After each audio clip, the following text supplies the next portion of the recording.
This is where Megan always turns the stream off because it's fucking scary. And honestly, I don't even blame her. I think I already watched her leave. We had 7 viewers. It went to 6. Yeah, the last thing we watched was Disturbing Things Around the Internet 13, right? We can watch 12 now.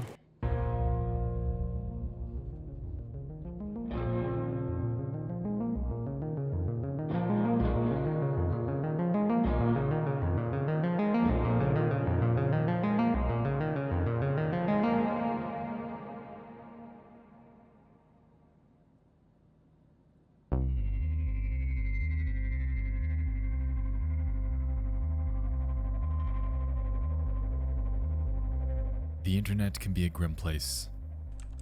Surely you don't need someone like me to tell you that. Videos, live streams, works of art, posts, and pages about disturbing events that have happened in our reality are nothing but a Google search away. Underneath the no commentary long plays and the fast lane truck drag racing videos exists a vast ocean of eerie content that'll surely get you thinking, and just might keep you up at night. Welcome back to Disturbing Things, your one-stop shop for bite-sized, eerie finds that I've recently discovered online. This is episode 12, so if this is your first exposure to this series, be sure to head over to the playlist down below for hours of further content to envelop yourself into. Without further ado, Yo, tomorrow is also... time, once again, to dive into 5 more hand-picked and disturbing things from around the internet. Tomorrow is also Indigenous Peoples Day. If you don't celebrate Columbus Day.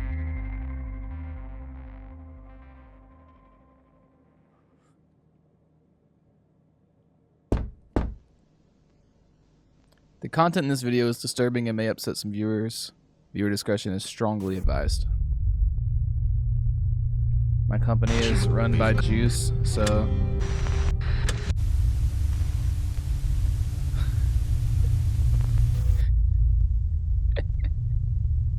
What the fuck? That was so random. Can you not? Let's set the mood. Either that, or here, I'll give you an opportunity to explain what that message meant. Actually, you know what? Just don't. Don't. Just fucking On don't. the internet, there exists an album by the name of Everywhere at the End of Time. It was created in 2016 by a musical artist named James Leyland Kirby. Yo, that is literally a Phrasing.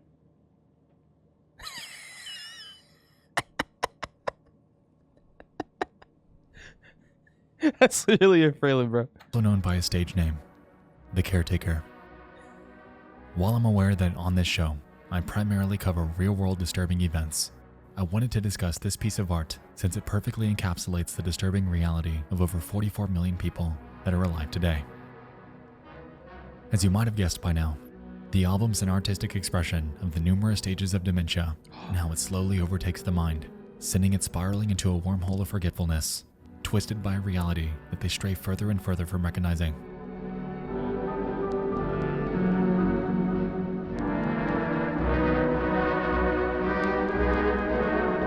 The 6-hour album itself starts off ordinary. It's cheery, calm, and invokes a sense of comfort. As the hours pass and it progresses, Leyland subtly morphs not only the overall tone, but each chord progression and tune into something that hardly resembles what you were listening to a mere half-hour earlier. The descriptions from his YouTube video further exemplify the troubles that dementia patients face, too. Stage 1 is described as the first signs of memory loss. It's a stage that's most like a beautiful daydream, the glory of old age and recollection, the last of the great days. Oh.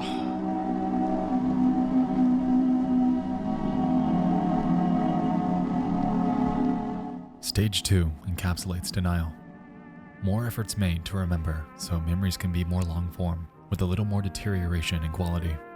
The overall personal mood is generally lower than the first stage, and at a point before confusion starts setting in.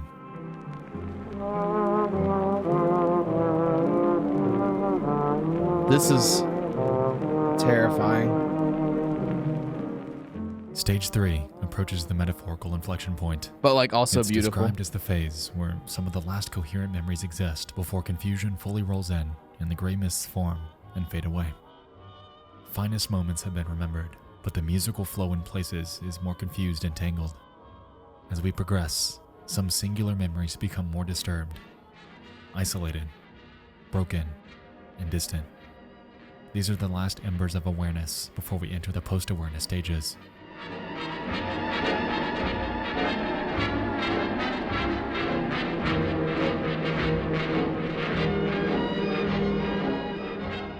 At the 2-hour and 8-minute mark, the album takes a stark tonal shift as it begins to exemplify the post-awareness stages, the spot where reality becomes a bleak, confusing mess, and where little seems to make sense.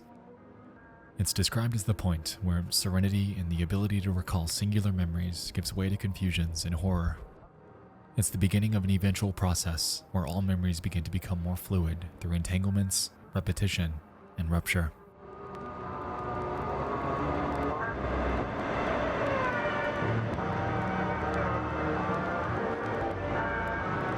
God, that's fucking horrible. Stage 5.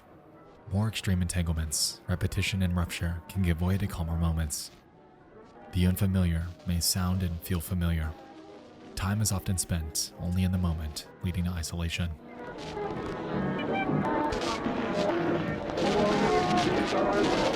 This is like that one video we watched while I was in the barracks on reserve in Tarkov.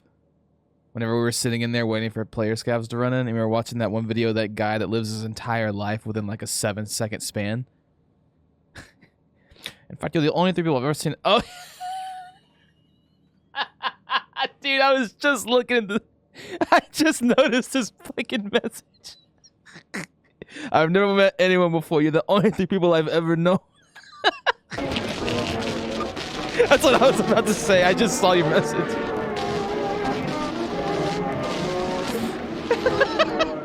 In stage 6. Oh, one with no God. description.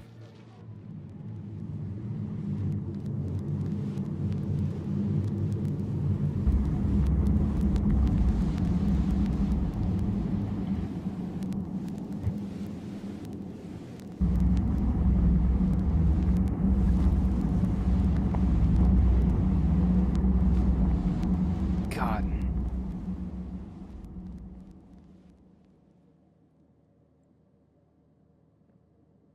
I lost my great-grandmother to dementia just a few years ago, so this album really resonated with me.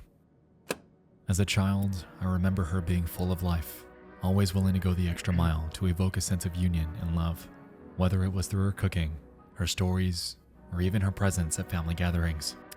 She was always someone that welcomed us with open arms when we go visit her. My grandma died of Parkinson's. She lived alone. My great-grandfather had passed when I was very young, so unfortunately, memories And of the him final are stages of Parkinson's is you basically go through like mild dementia. vague. But I do remember him as being hardworking and an honest man. Over the years, I didn't fully understand it, but I slowly began to notice that something was off. One year we had gone to visit her, and she didn't quite remember myself or my siblings. It's a strange feeling when a family member addresses you with a respectful but off-putting, "And you are?" line that I'm sure most relatives of dementia patients are accustomed to. And then I realized what it was. Slowly, through subsequent visits, I began to notice things, like sticky notes, explaining basic tasks like remembering to shut off light switches, to close the front door, to turn off the water, how to flush the toilet. Family photos were labeled, and her once lively personality had slowly faded away.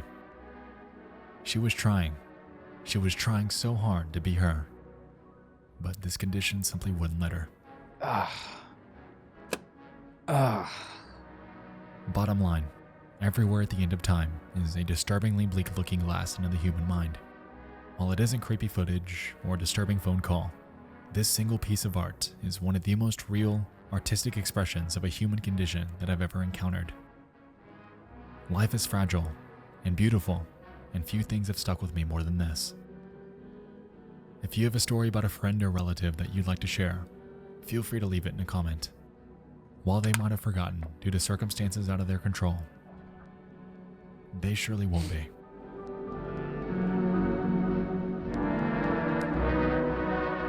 Yeah, that's very sweet. Very well done. Very artistically, you know, what's the word I'm looking for? Eloquated by this man, but also very subtly, I noticed it. Nexpo, you're not going to get away with this. Driving comments for the YouTube algorithm. I noticed that, you sly dog. I saw that. I saw that, motherfucker. I saw that shit. Good shit, man. Make your bread.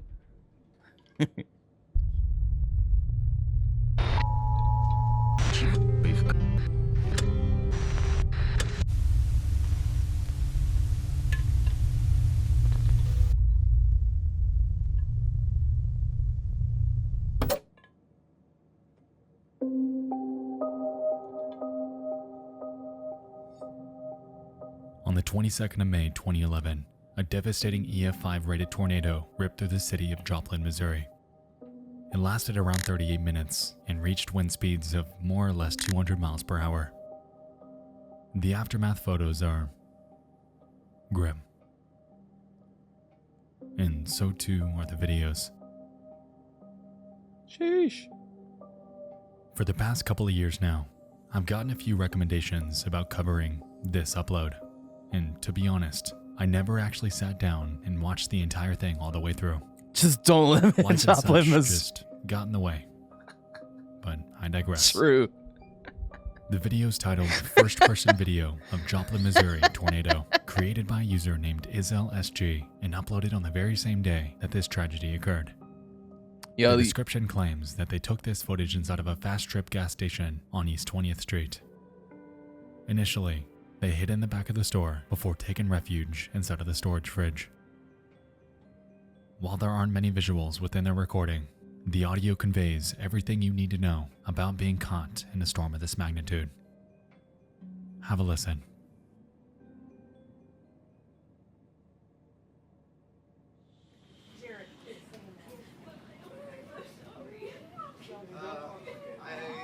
At least probably 10 or 12. 4, 5, 6, 7, 8. There's probably 18 or 19. The shit is getting real. I haven't. this is terrifying. Yeah, they said there was one. They said there was one on the ground at 7th and Range Line. Yeah, but that's the one coming between this way on 20th. Man, look at that. That's why it wins that. Yeah. No, they haven't yet. The sirens aren't going. But yeah, they did. What? Yeah, they Dude, did. That's as they we were coming in here. They This is did. getting real. Go let them in. Someone in. We need it. Get inside that. What is that room right there? When stuff's breaking in the back. Yeah, I know. I know. Can we go in the cooler?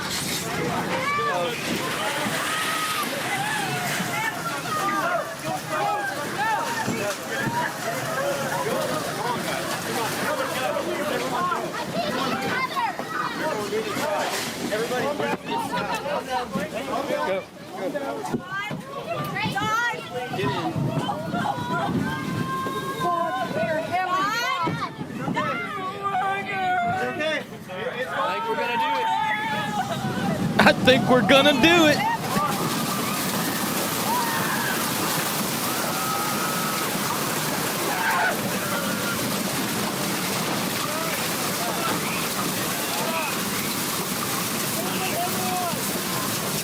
This dude is actively clout chasing in the middle of a tornado. He uploaded this the same day. I think we're gonna do it. Mad lad, bro. I'm trying to put less weight on him, though. Ma'am, are you okay? Who's right here? Is that you right below me?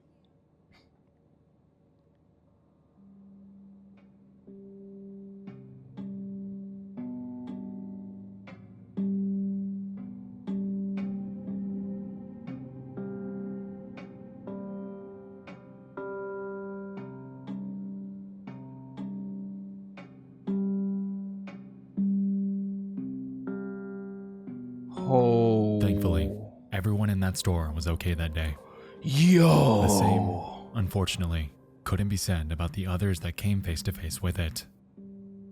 In total, The storm took 158 lives and left over 1,100 people injured. Holy Considering shit. the fact that the tornado sirens fired off just 20 minutes before this happened, it's safe to assume that time to escape was minuscule. That's a lot of The fucking incident people in to Joplin die. is haunting, and to date, it's cemented into history as the 4th deadliest tornado on record. That's what I was thinking. That's so Hopefully, many 10 people. years later, they've recovered successfully and never, ever have to endure something close to this magnitude ever again. Oh, bro, that is wild. Holy shit.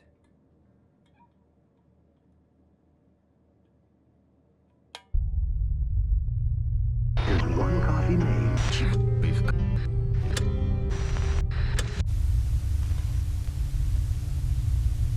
Night at the coffee stand.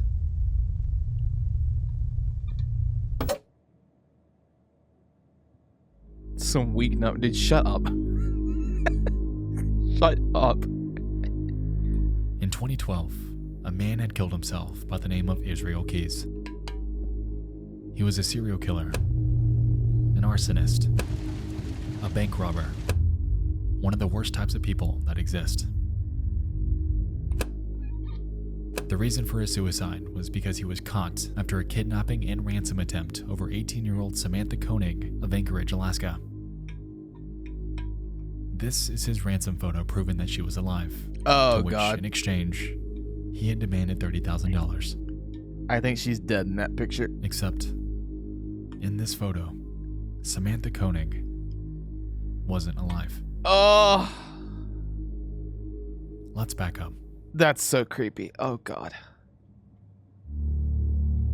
Yo, man, this is why I be telling Megan On not the to go 1st of anywhere by February herself. 2012, Koenig was working at a local coffee booth.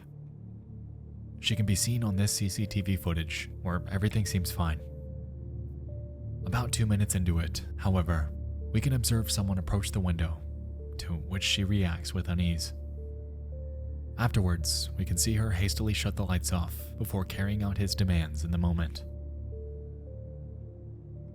After some back and forth, she opens the register and can be seen taking out cash to give to the man. He then demands that she kneels before he enters through the window. Oh, And that a is few minutes later, terrifying.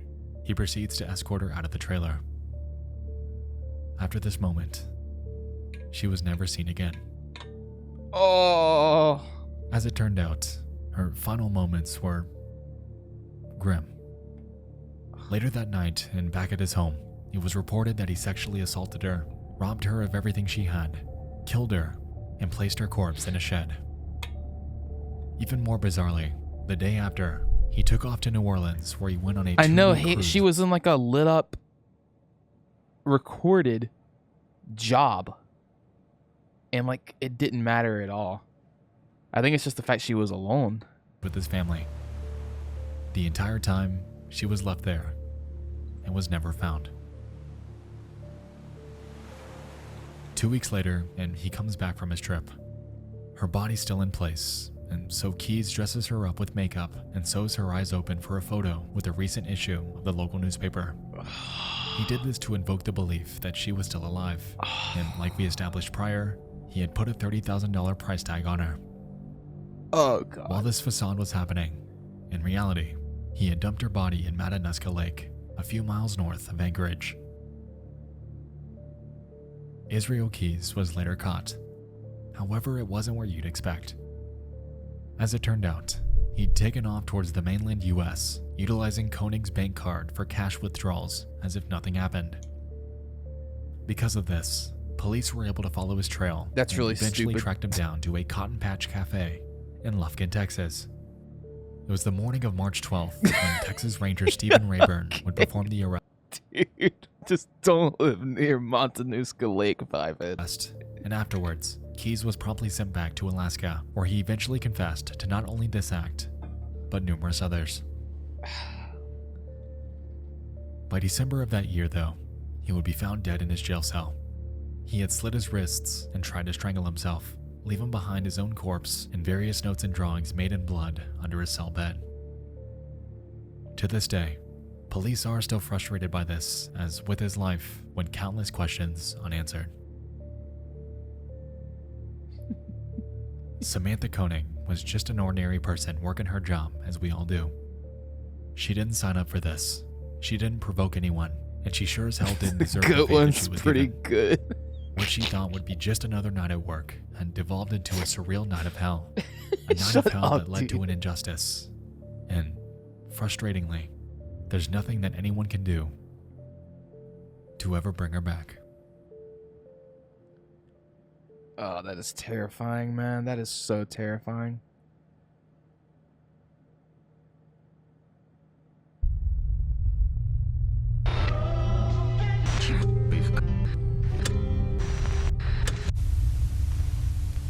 The incident on Highway 125.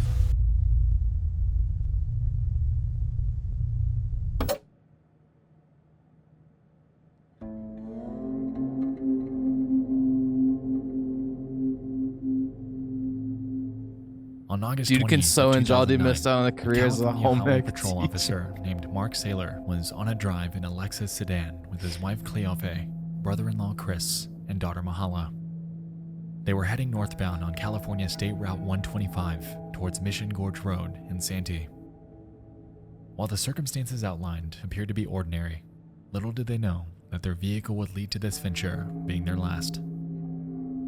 At around 7 p.m., a phone call was made to 911. It was from Chris, and he could be heard pleading for help since his car had malfunctioned.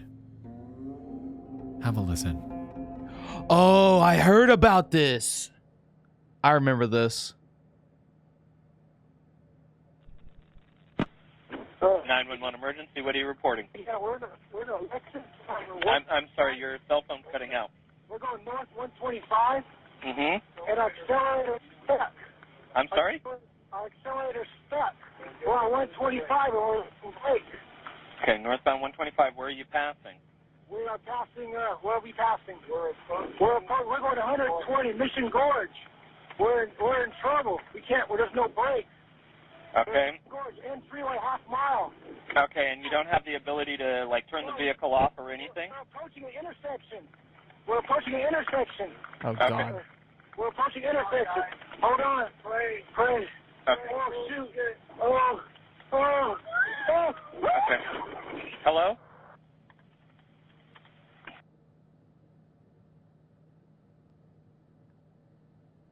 That's fucking terrifying. First tonight, we are hearing from the attorneys for both Bob Baker Lexus and the family of Officer Mark Saylor, who was killed along with his family in a fiery crash 1 year ago in Santee. Today, Toyota Lexus announced owners it has shake settled my the head. lawsuit with the Saylor family, but 10 News has learned it. As a result of this, everyone in that car lost their lives that night.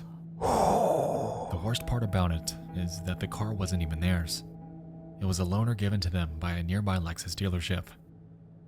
It was reported that the vehicle had reached a top speed of 120 miles per hour before crashing into a Ford Explorer and jumping off an embankment near the Mission Gorge Road intersection at the end of Highway 125. Witnesses claimed that the vehicle was thrown nearly 100 feet into the air before crashing into the ground and bursting into flames. Pog. Not Pog. After the incident, Not it Pog. was reported that the Explorer driver had suffered minor injuries and was promptly treated at a nearby hospital. For the family, it was believed that the accelerator had become stuck due to an engineering oversight in Lexus models that included rubber floor mats. After a myriad of other incidents related to this, Lexus eventually rolled out. Wait a minute.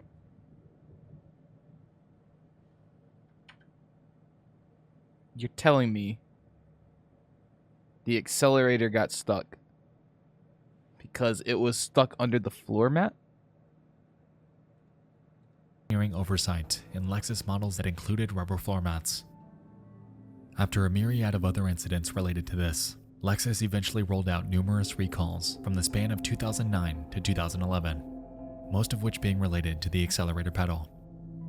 The sheer amount of issues in affected vehicles are staggering too. On your screen is a list of the recalls they'd sent out, and as you can see, a ton of them are related to the brakes or the accelerator pedal. By the end of it, It's not over just floor 5.2 mats. million vehicles were affected, and in hindsight, It's safe to say that anyone driving a Lexus model from 2009 to 2011 were rightfully on edge. The families of the victims eventually filed numerous lawsuits against Toyota, and as a result, they eventually came to a $10 million settlement. No matter how you slice it though, no amount of money can bring someone back from a design failure that they had no control over.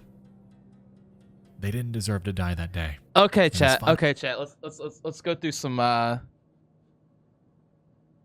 quick scenarios here. Let's say the same situation happens to you. You're on the freeway, the accelerator is stuck, and let's say you're not retarded. No, let's say you are retarded. Let's say that you don't notice that it's just caught under the rubber floor mat, right? How are you gonna do it? I feel like you just put that sumbitch in neutral, right? It doesn't matter what it is. You can plop it in neutral. It may blow your engine up, but it's gonna stop. You can even if it's a manual or an automatic, you can put it in neutral, correct? It's just gonna go wah, and it'll probably blow your engine up. But I mean, probably not aim for the Ford Explorer. Or how about that embankment that launched them 100 fucking feet into the air? Might go for a Prius. Yo, I think you just plop it in neutral. I mean, if you know that you can't slow down, and you, especially once you, okay, you can, if you're in an open interstate highway, right, and you don't have like a lot of traffic, and you can test, right, like you can troubleshoot, you can try to fix it. But as soon as you see an intersection in the distance, right, I'm like, okay, we gotta full send this, like we gotta stop it. I'm putting it in neutral. I'm gonna blow the engine up, right? And then besides that, maybe the e-brake. You could slowly apply the e-brake. Anything to get the speed down. Right? Do you think that would work? Throw it into neutral and then like slowly apply the e-brake.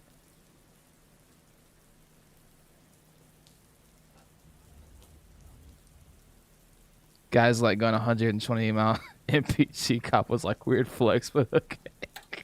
911 call. I don't know, dude. I don't know. Remains cemented into internet history as one of the most disturbing real-world examples of a simple weekend drive that shouldn't have ended the way it had. Can you kindly crash into something to stop the car?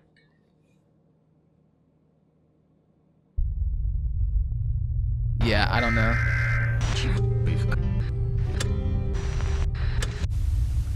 Would you, could you, on a train? I don't know. If the accelerator got stuck, I feel like it would reach 120 pretty fast. It wouldn't take too long at all to reach 120. It's 7:23 a.m. on the morning of September 29th of 2016. Passacack Valley Line train 1614. That's what I'm thinking, a guardrail. Station in New York, heading southbound for the Hoboken station in New Jersey. One way, Hoboken. The trip takes about an hour by train, and on board that morning were an estimated 250 passengers. The ride itself is mostly okay, with nothing seeming awry. Time begins to pass, and train goers await the day of work ahead of them.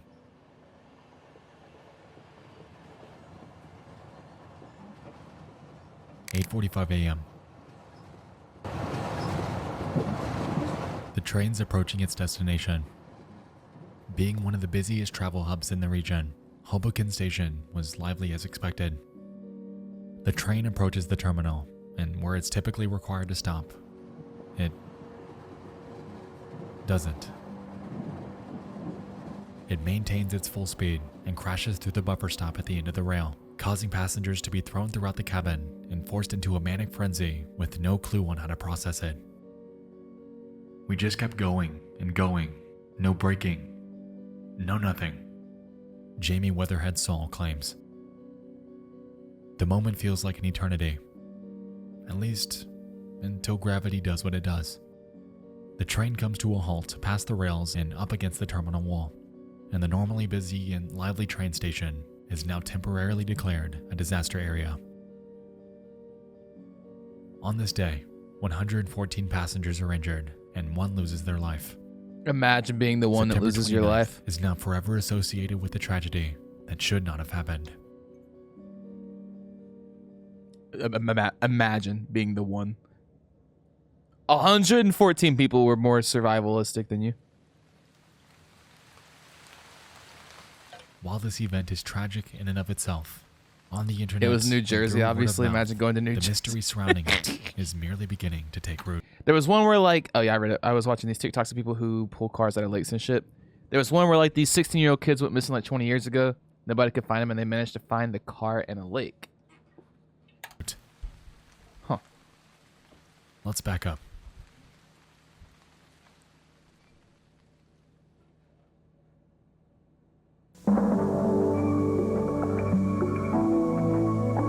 Good morning from the wires of Associated Press and the WKTV. It's one day prior, the 28th. A central New York TV station named WKTV was broadcast on the usual 6 p.m. lineup. During a commercial break, however, something peculiar would overtake their station. Let's have a look.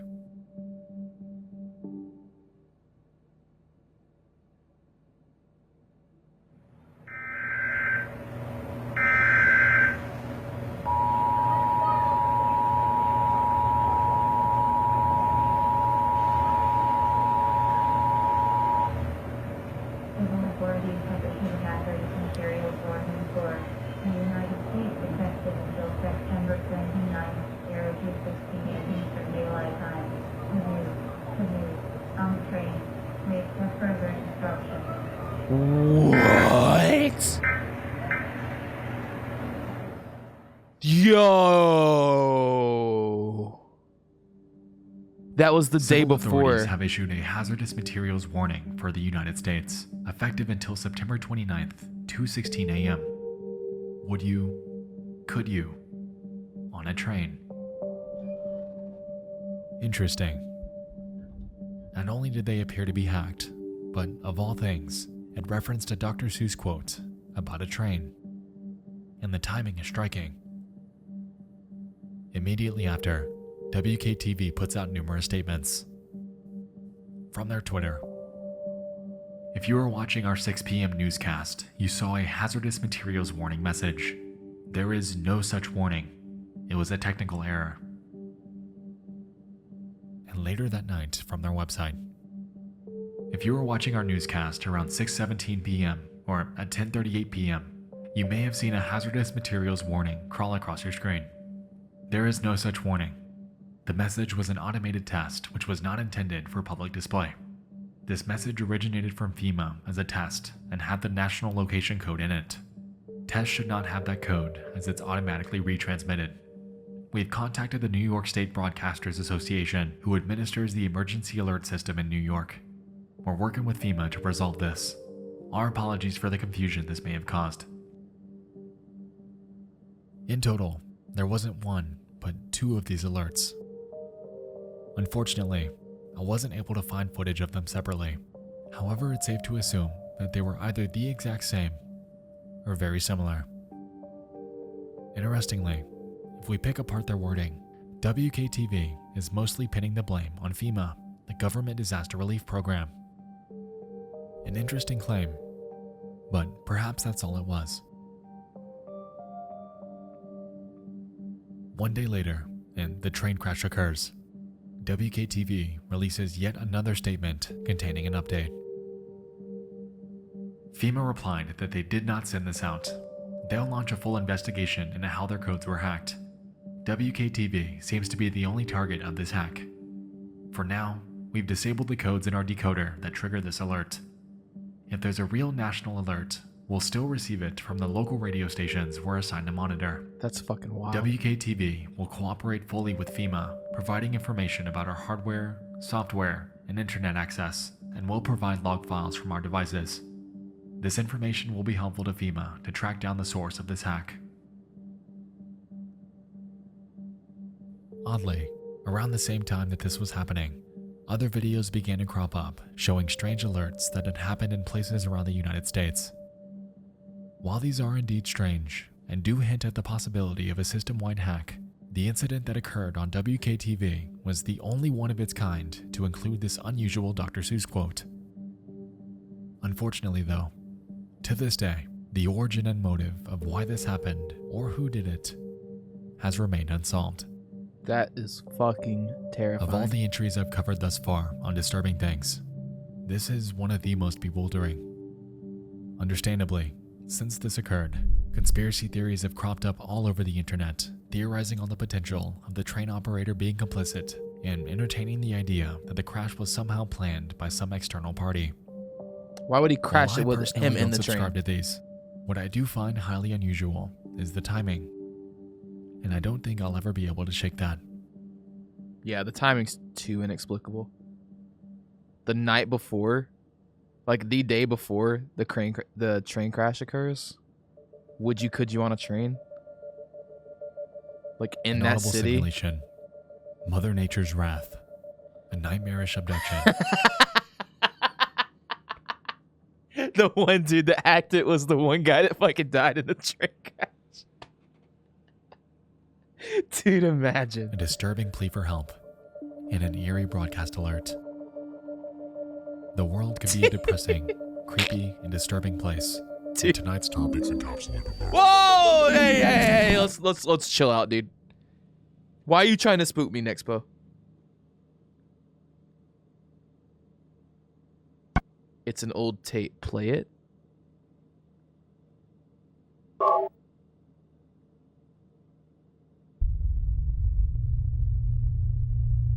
You've unlocked a bonus item? Poggers. The man in the monitor. Ooh, I got chill bumps. You just play the game about tapes. I did. That's kind of funny. It's the 23rd of February, 2017. A criminal trespassing incident occurs in Billings Heights, Montana. Case number 17.12420. The local police department takes to Facebook soon after to ask for the public's help in tracking down this mysterious individual that, considering what he'd done, is every parent's worst nightmare. Oh, dude, is it a baby monitor? Oh, I The Billings don't. Police Department is asking for the public to be aware of an incident that took place last week in the Billings Heights. On the above date and time, officers responded to a possible burglary in progress. The female resident reported to officers that she observed a male subject in her infant daughter's bedroom on the baby monitor. The victim said she immediately went to her daughter's bedroom, removed her daughter, and left the residence. When officers arrived, the residence and neighborhood were searched, but the suspect was not located. The victim said that the baby monitor is synced to her cell phone. The baby monitor is motion activated and took the attached photo of the suspect, which alerted her cell phone. Oh, dude. Oh, And that photo no. is this one. Oh, my To date, fucking. this mysterious intruder has never been found.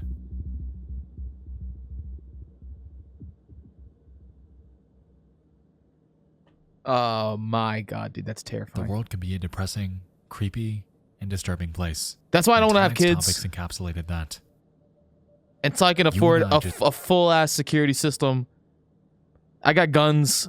I'm going to have guns in every corner of the house. Fucking... And like a fucking sawed-off comes out of the wall. I'm having motion sensors and shit. Alarm systems. Literally. Just because of shit like this. I feel like these kind of things, like, we need to see them because sometimes I think it's so easy to forget just how susceptible we are to a truly evil individual that wants to do us harm. It's so easy to kill us. We take this life for granted so much. I feel like it's good to see these kind of things. Not to make you paranoid or anything, but just to be aware of risk and like how you should try to mitigate that risk as best as you can.